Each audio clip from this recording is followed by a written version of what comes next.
I wanted to ask you, though, about this situation with the ground invasion, because with Israel, it seems that, yes, Israel can bomb and bomb and bomb, but according to recent reports, Israel has not been able to penetrate up to 2 kilometers into southern Lebanon.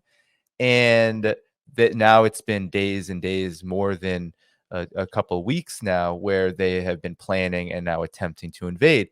And you just wrote an article for Consortium News on the fall of Israel, and I wanted you to talk about your thesis in that article in the context of this, what seems to be a flailing and failing ground invasion, and how it relates, this failure, how it relates to Israel's overall picture as it pertains to its future. A lot of confidence when it comes to striking Iran. It's going to surprise Iran. Yoav Galan says they're going to surprise and shock Iran and damage Iran. It'll be so devastating. Yet this ground invasion isn't going so well. So I'm curious about this contradiction, your opinion on it, given what you've recently written in Consortium News.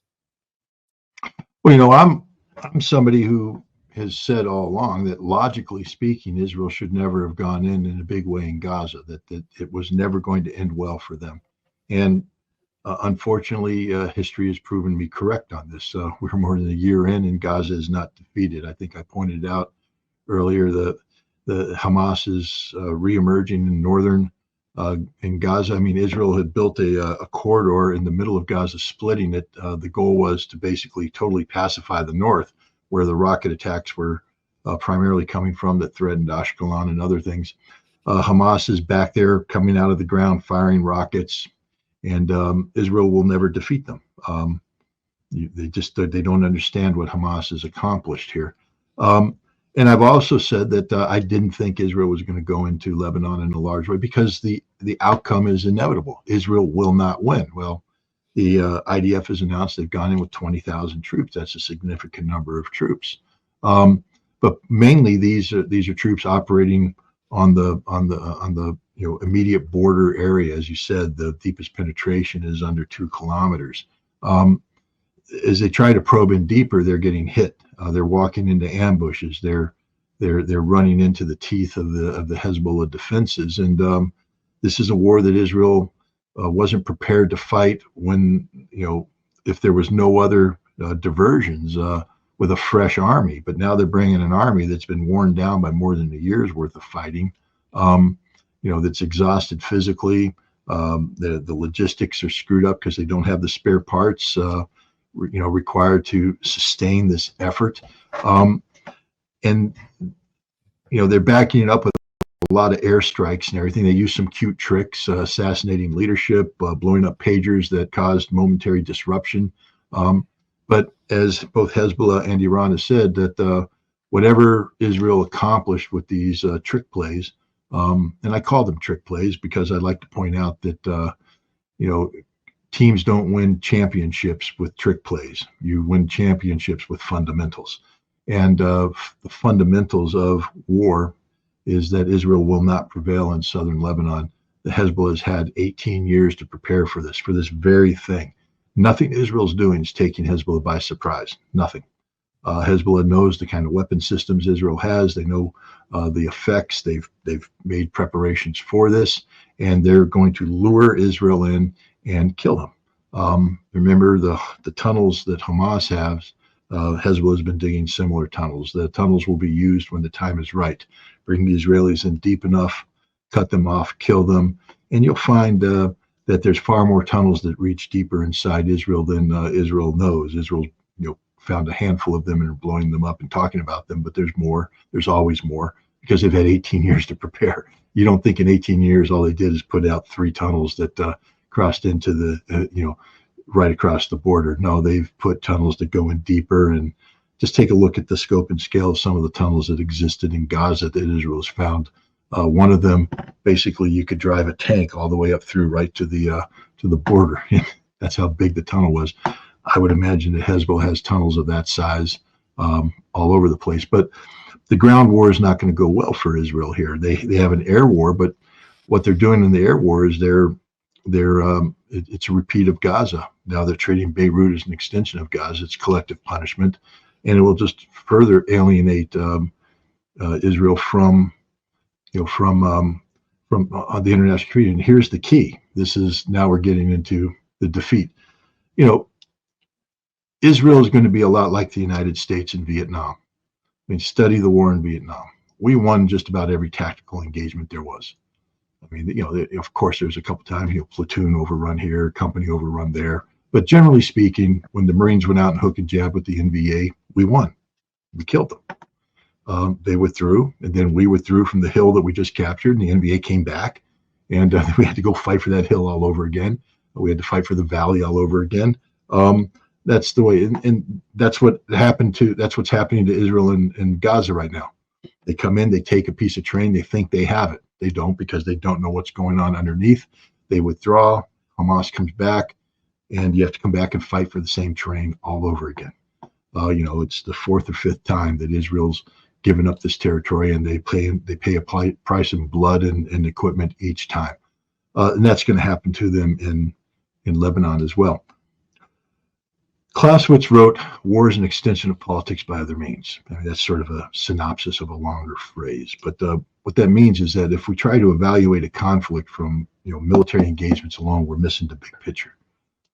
This conflict Israel has set certain goals and objectives. For instance, with Hamas, Israel says that the goal is the physical destruction of Hamas as a resistance force, meaning that Israel want to make sure Hamas will never again be able to launch an attack like they did on October 7th.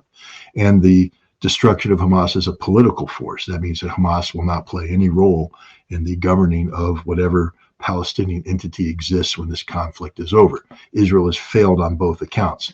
Hamas is powerful. Sinwar is the leader. He hasn't been killed.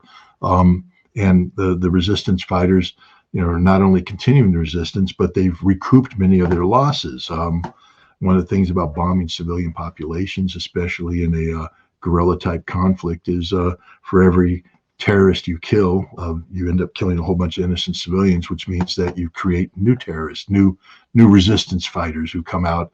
And Hamas has, I think, claimed that they've brought in 3,000 recruits during this time.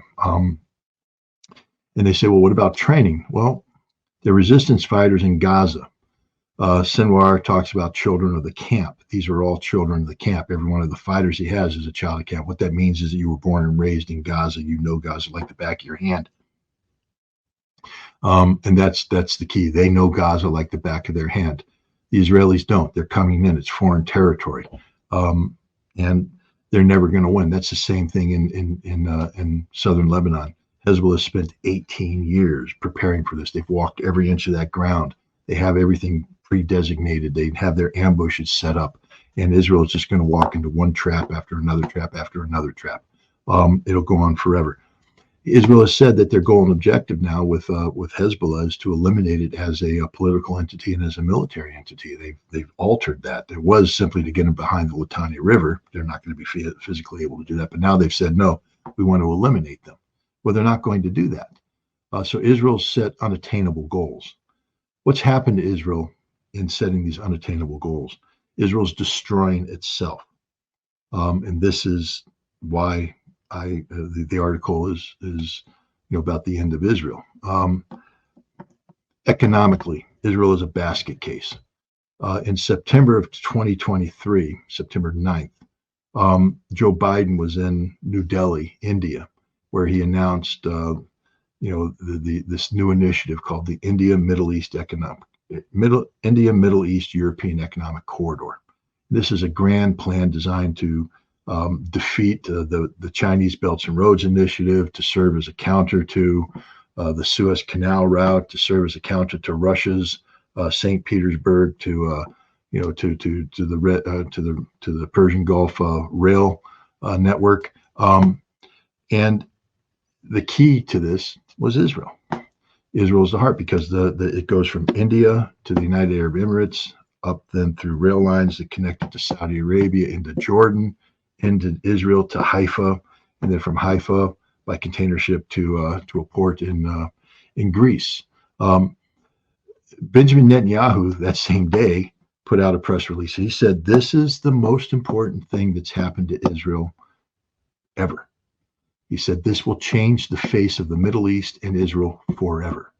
He said, "This is what makes Israel the, the greatest economic potential of the region. Israel become the heartbeat of region, a new reformed and revitalized regional economy."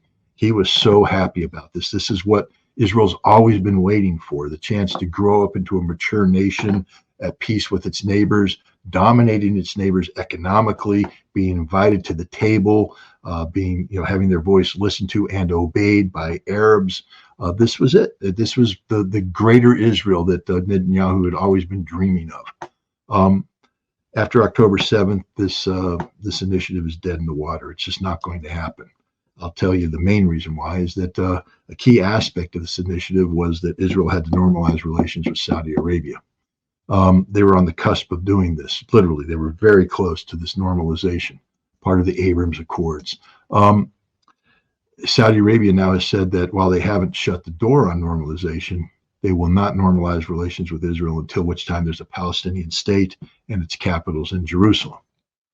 Israel has said under Netanyahu that this will never happen. So if Israel says it's never going to happen, then relations will never be normalized, which means the India, Middle East, European economic corridor is never going to happen. The greatest thing ever to happen to Israel will never happen. And this is just the beginning of the bad economic news, because now Israel will never have a chance to become this powerhouse that it wanted to become. Instead, the reality sets in. Last year, Israel took a $67 billion economic hit. This doesn't include the cost of the war. This is just loss of tourism, unemployment, loss of jobs, lack of investment. Nobody's investing in Israel right now because it's a horrible place to invest. Israel's become a place that many people don't want to live in. It's funny, I wrote this article, then almost immediately the BBC played an interview with somebody who made the same arguments. He said that nobody wants to raise children here. Nobody wants to. This isn't where your families come. This isn't where you come to retire. This isn't the land of milk and honey. This is a place where every day you have to worry about missiles raining down on you. People are fleeing their homes. It's completely unstable from an economic standpoint, and that translates into societal instability. There's a significant percentage of Israelis who hold dual passports, and it's not just the physical holding of the passport, but the fact that the vast majority of the Israelis come from Europe, and the way European law is that if you can trace your lineage back to, I think, through your parents to your grandparents, that you can claim citizenship and get your passport. And we're starting to see Israelis flee Israel, and when they start to flee in significant numbers, you get a demographic shift that's not in favor of a greater Israel. It's in favor of not just a two-state solution, but a one-state solution called Palestine.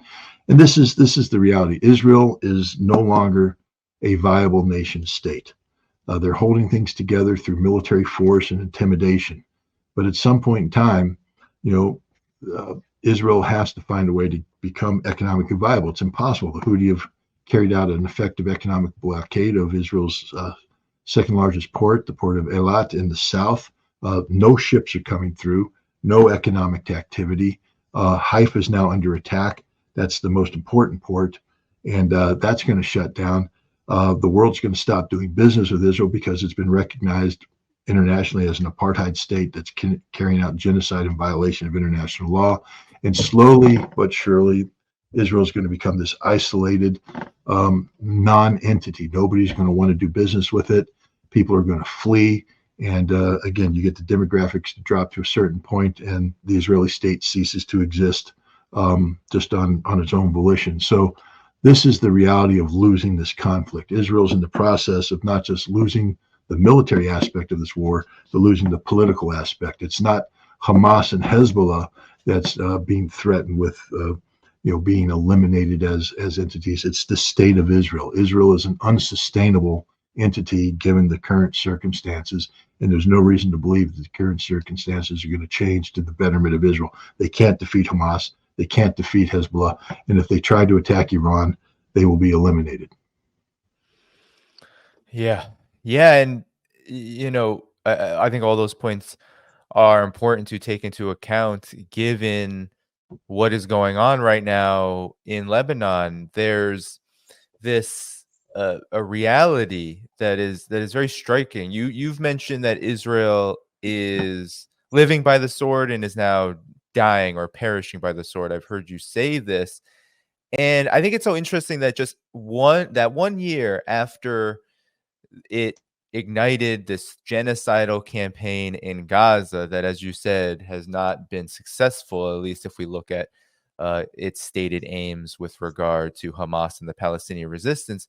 But now it feels like an even bigger quagmire is opening up that is very similar, I think, in many ways to your comparison to Vietnam, where now they are fighting an even stronger, more organized, and more well-equipped guerrilla force that also has a modicum of political power. And I wanted to get to this actually, Scott, because the Wall Street Journal has reported that, and this is what's I think is very important for people to understand, that the United States is seeing Israel's ground invasion and overall campaign in Lebanon as an opportunity to displace and unseat, aka regime change, Hezbollah in Lebanon. So I wanted to ask you about this in the context of what you were saying in terms of how Israel is expanding this field of conflict, but doing so not in an advantageous position, actually quite the opposite. I'm curious on your thoughts on this. Well, it's interesting that one of the go-to moves that Israel's considering right now as part of the Hezbollah displacement is to breathe life back into what was called the Southern Lebanese Army, SLA. Israel created this after their invasion in 1982 and their occupation of southern Lebanon. They created the Southern Lebanese Army. And it was a horrible group of disaffected Muslims, Christians who raped, pillaged, murdered. They had no support, and Hezbollah defeated them and kicked Israel out in 2000. And then the SLA ceased to exist. But Israel's going back to that model, which means that's all they know. The United States has a policy that treats Hezbollah as a terrorist organization, and we have been trying for some time now by enacting sanctions that target Lebanon and sanctioning Hezbollah to split Hezbollah out of the Lebanese body politic. But it hasn't worked. Hezbollah has actually become a viable political party, one of the most powerful political forces in Lebanon. It is part of the Lebanese government. What we're saying is that, when we say we want to, push Hezbollah aside, we're declaring war against Lebanon. And that's the difference in the past. You see, in the past, when Israel occupied Lebanon, Hezbollah was not considered an extension of Lebanon. Hezbollah was a resistance group primarily in the south of Lebanon, but it was at odds with the Lebanese government and with other militias. The Amal militia, Hezbollah was derived from it, but there were some clashes there. Definitely the Sunni Arabs, the Druze, the Christians, they were all opposed to Hezbollah.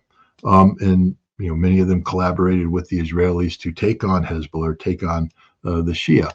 Today, the dynamic has changed. What we've seen before Israel went into southern Lebanon were the various factions making it clear that they stood with Hezbollah because they stood with Lebanon and they viewed Hezbollah as part of Lebanon. What we're trying to do is recreate the 1980s and 1990s in Lebanon. We're trying to go back to a time where we had influence, we had levers that we could control. But I think Lebanon has moved past that. I think it's a mistake to believe that Lebanon will revert to, the kind of divisions that existed that could be exploited, that we were exploiting, Israel sought to exploit in the 1980s, 1990s. I think Hezbollah now is part of Lebanon, and that you can't separate the two without destroying Lebanon. That's what Israel's trying to do. Understand what's happening here. This bombardment of Lebanon is, again, I hope I pronounce it. I think it's Dahwa, the name of the southern Beirut. I don't know if you ever saw the meme. I used to have trouble pronouncing the Bab el Mandeb Um, Yeah, I remember. It's been on this show, on record on this show that you've had. Yeah, I mean, it's not and easy. they showed this meme that was hilarious because it showed me just screwing up, and finally I said it right, and they're like, "Whoa, yay!" And so I know that I'm screwing up the name, and I don't mean to be humorous here, but sometimes you have to have humor, or else you get depressed because what's happening to Lebanon is depressing. I have friends there. I know everybody does, Yeah, but it's horrible. you know, I met this family. They came to New York in June, and a wonderful family, and they came to remember when I used to talk about doing the Central Park, reviving the 1982 Central Park demonstration, the million person march. And I really was trying to do that, but I ran into a reality check which said New York City was never going to allow this to happen. Um, and so we moved away to trying to create waging peace documentaries and all that. But I guess I forgot to make the public announcement because when they heard it the first time, the wife, a wonderful lady, she went to her husband and said, "We're taking vacation in June. We're going to New York City, and we are going to be part of this demonstration." And they did all the plans. They bought the tickets. They got everything locked up. And she, her husband, and her daughter flew to New York City. And then she's like, "Well, there's no meeting. There's no rally. What happened?" And she contacted me through Jeff Norman, my co-host on Ask the Inspector, and said, "Hey, we're here." And I said, "Well, I'll meet with you." And so I went down to New York City and had a wonderful lunch with them and talked with them and got to know them. And they're just fantastic people, really salt of the earth type of people. They live in Beirut. And every day, I hear the bombing, I send them a message just to making sure they're okay because I'm very worried about them. And I know there's people that have loved ones there and friends and family, and they're worried about them. And unfortunately, many thousands of them have died, and many thousands more are going to die because Israel doesn't give a damn about these people. Israel is carrying out a policy of collective punishment. And Israel knows it's going to get away with it because it's already slaughtered Palestinians, committed genocide, and it's gotten away with it. Nobody's doing anything to stop them. So Israel's now focused on bombing Lebanon, and the goal is to inflict so much pain on the Lebanese people that they rise up and reject Hezbollah. But I have a feeling that it's going to backfire, that the people aren't going to rise up against Hezbollah because they consider Hezbollah to be part of the Lebanese social and political fabric. And this will just harden the resolve of Lebanese against Israel and against the United States. It's a horrific gamble on the part of the United States to use Israeli genocide, because this is the genocide of the Lebanese people. It is. Mm-hmm. They're treated as a subhuman class, and they're being murdered with no consequence. And America has attached itself to this policy because somehow we think through this genocide we can achieve a policy objective vis-a-vis Hezbollah. It's a sickening reality of American policy that, I mean, everybody says that they know this about America, and we should know because we did it in Iraq. We killed millions. We did it in Afghanistan, killed millions. We don't care. And we'll do it again in Lebanon, either directly with our own bombs. We've done that in the past, or indirectly using Israel as a proxy. But we'll kill as many as necessary to achieve this. We don't shed tears over dead Arabs. We don't shed tears over dead brown people. That's just a harsh reality of it. Although I have to say that this family was whiter than I am, so when I say dead brown people, it's just stupid. I mean, we don't even know what we're talking about when we talk about Arabs and the Lebanese and the Levant and the wonderful mix of, she's a Russian. She's from Lugansk. She married her husband, who is from Beirut, but he's a Christian, I believe, and I'm sure there's French blood, and there might be other blood, and it's just all this wonderful mix. That's what makes Lebanon such a wonderfully diverse country, is this blend of Mediterranean cultures and peoples and internationalism. And now they're being bombed by this hate-filled genocidal maniac named Benjamin Netanyahu, and Netanyahu is being supported in this by the ignorant Americans who are so indifferent to Arab suffering that we're willing to let Israel commit genocide of the Lebanese people so we can attain an unattainable objective with Hezbollah. It's not going to work. America will fail on this like we failed on everything. This is just an open challenge I have for anybody. And if you see an answer in there, put it up there, and I'd love to hear it. I challenge anybody in your audience right now to tell me one thing America's done since the end of the Cold War that's been beneficial for mankind. One Mhm. policy initiative. Because all I see is us bombing Serbia, expanding NATO, taking out Muammar Gaddafi, allowing Libya to collapse, Disaster. illegal war of aggression against Iraq and Saddam Hussein. I challenge anybody to give me one thing, just one, that America's done that says, oh, America cares about the world. We don't.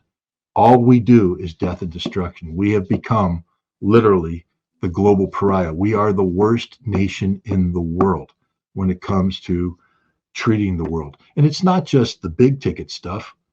What have we said about Congo? What about the cobalt and all the other rare minerals that are pulled out of the ground in the Congo by little children who rush down there with their hands and they do this poisoning their bodies and they're going to die a miserable death with half the life expectancy? What about the millions of Congolese who have died in the ongoing fighting that takes place, which we facilitate because we Yes. want that kind of chaos so that we can gain access to these materials which we need for our cell phones? America has done that. That's what we do. That's what we're all about. We have done nothing good. We have a military industrial complex that can only exist when there are constant state of crises in the world. So we facilitate the crises. And when might sound like a little policy thing that the stupid Georgetown postgraduate people talk about in their little seminars, but each one of these policy things about generating crisis results in dead human beings, hundreds of thousands, if not millions of them, and it's all America's fault. We haven't done anything that's good. Nothing. Everything we've done is bad. And I hate to say that as an American, but it's the truth. There's not one single foreign policy initiative that we've undertaken that was done for the benefit of humanity.